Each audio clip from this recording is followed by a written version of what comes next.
Hi all, so it is officially spring break for me, so I'm going to try and just make a whole bunch of videos and then be able to have videos on hand after I edit them, so I can consistently post on YouTube because I want to get better at consistency and everything. So anyways, I was going to come at you with a video that I thought would be kind of cool because my most popular video so far was my verse mapping video on Matthew 10:16. So I thought that was really cool. So I was like, maybe I'll post like another kind of Jesus video because I like doing it anyways. Plus other people seem to like them. So I'm going to take you through my devotional routine, and I thought this would be kind of a cool video. So I'll just go ahead and get right into it. I got this book a while ago. And again, I'm not really good at devotionals, like 365 a day devotionals. I'm just not super good at them. But I still really like devotionals, and they do generally have like a really great message within them. So this one is 365 Moments of Peace for a Woman's Heart. And then it says Reflections on God's Gifts of Hope, of Love, Hope, and Comfort. So this is what the inside looks like. So it's all kind of the same sort of pink color, and it has, you know, the date and the title, and then it has a prayer every single day, like on one of these sides. So these little things, they're prayers. So I really like that. I thought that was a good touch. So this is what it says. So first it has a memory verse that says, because of the oppression of the weak and the groaning of the needy, I will now arise, says the Lord. I will protect them from those who malign them. And that's Psalm 12:5. And then it says, when David faced Goliath, he was merely a boy and was unfamiliar with the sword. One might imagine that David was afraid to face the massive giant. After all, everyone else in Israel was. Yet instead of being frightened by Goliath's threats, David remembered the faithfulness of God, and he trusted the Lord to rescue him. Are you on your own to face a challenge that is too enormous to handle? Are the negative comments of others filling you with fear and discouragement? Call out to God and obey whatever He tells you to do. Just as He rescued David by empowering him to slay Goliath, He will give you triumph over your trial if you will trust Him. So do not fear. Your deliverance is coming. Watch for it. So this is a really good little devotional, and I've been enjoying it. I have had it for like 2 years, and I have not used it a whole lot, but I really like it. It's just, again, I'm gonna probably say that a million times, I'm not good at devotionals. And then I have a second devotional that I read alongside this one. Actually, I have 3 altogether. It's kind of intense, but I have Jesus Calling. This is so popular. This is a popular book in Christian circles. So it's Jesus Calling, enjoying peace in His presence, and it's by Sarah Young. I think most people know about this book who are Christians. This is like a really popular book. So this is Jesus Calling. And so it has the name Jesus Calling on top. It has the date, and then it has just like a tiny little, and I like how all of these have just tiny little things right here. So it has, you know, the words, and then it has several memory verses at the bottom that you can look up, which I do look up whenever I do it. So this is March 10th. So it says, okay, this is a cool thing about Jesus Calling though, is that it's in like, it's like Sarah Young writes it like the Lord is talking to you. So I think that's what's kind of cool about it. So it says, you are mine for all time and beyond time into eternity. No power can deny you your inheritance in heaven. Good. I want you to realize how utterly secure you are. Even if you falter as you journey through life, I will never let go of your hand. Knowing that your future is absolutely assured can free you to live abundantly today. I've prepared this day for you with the most tender concern and attention to detail. Instead of approaching the day as a blank page that you need to fill up, try living it in a responsive mode, being on the lookout for all that I am doing. This sounds easy, but it requires deep level of trust based on the knowledge that my way is perfect. So that was it. And then it has Psalm 37, 23 through 24, and Psalm 18 through 18:30, which I won't look up now because it's not like I'm doing my devotions right now. But so that's that. Isn't that so good? Hers is really powerful. Sarah Young's is. And then the last devotional book that I use is Morning and Evening, and this is by Spurgeon, Charles Spurgeon. This is really good. I don't know if you guys know who Charles Spurgeon is, but he's a pretty noted religious philosopher. I don't know if that's the right word. But he's and he was kind of popularized recently because Jessa Duggar named her firstborn son Spurgeon after this guy.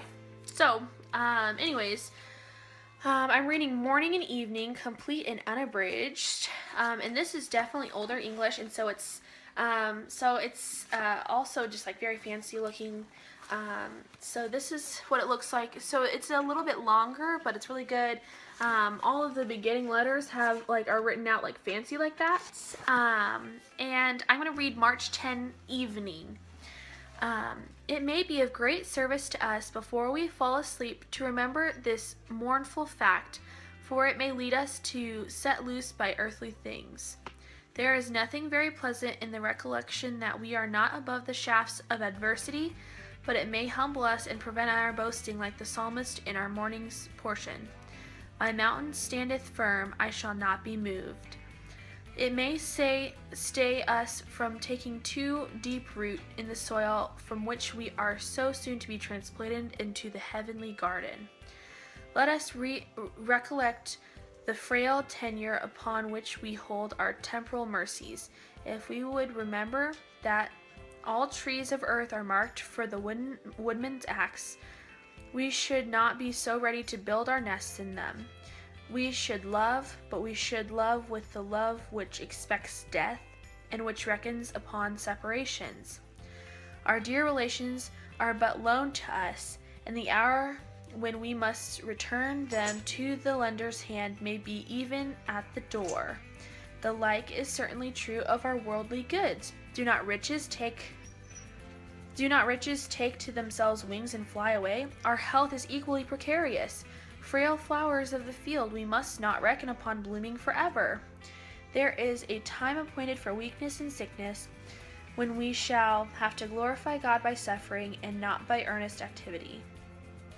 There is no single point in which we can hope to escape from the sharp arrows of affliction.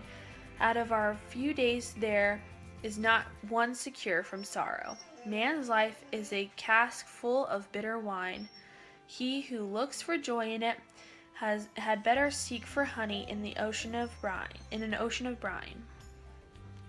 Beloved reader, set not your affections upon things of earth, but seek those things which are above. For here the moth devoureth, and the thief breaketh through, but there all joys are perpetual and eternal.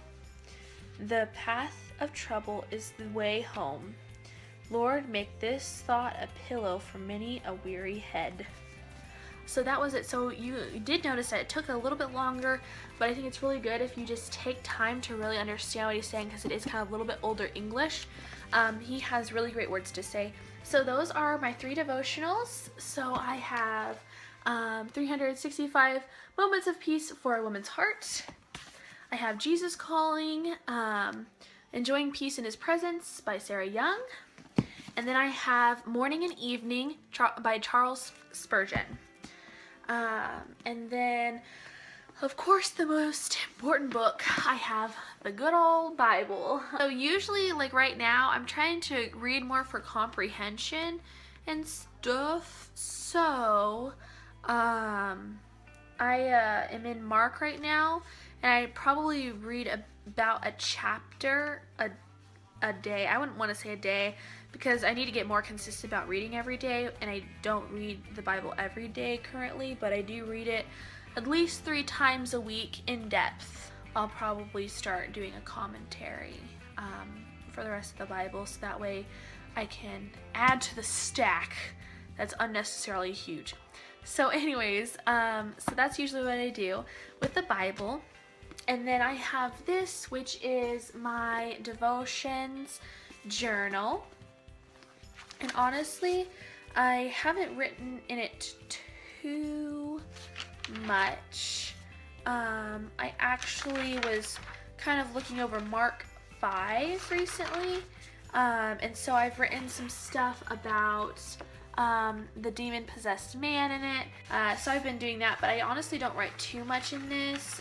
Just like kind of when the Spirit hits me, I usually just like to kind of underline things, because I used to write verses a lot, and I felt like it took so much time out of my devotions.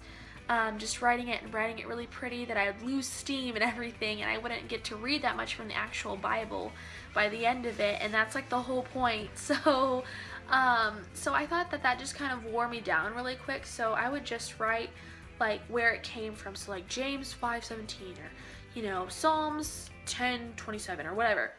And so I'd write that down, and then I'll go back later and maybe write it down. And I've been kind of putting memory verses on flashcards recently, just because it's like a, kind of a small place to put it, and you can kind of write it down really quick. And I have a bunch of flashcards because I'm in college, so I'd like to use that that way. So if I want to post it somewhere in my room, which I haven't done yet, just because I started doing that recently, but once if I really like a verse, I could post it in my room, or I have a place where I can post things like that. But anyways, so I don't use this super often as I used to. Now I kind of use it more for like verse mapping and really digging into a particular part of the Bible. Like right here, I was going through Mark 5, which I'll probably do more of. So I might stop on Mark 6 and go back to Mark 5, because it's such a good chapter. You should go to Mark 5. There's so much in it, so many questions you can write down. So anyways, yeah. So, so I don't use that as often, but I do sit it next to me every time during devotions, just in case there's anything I want to write down that maybe you have a question about that I could dig deeper into. That's what I usually do for that. So that is my devotional routine. So thank you guys so much for watching. Till next time, talk to you guys later. Bye!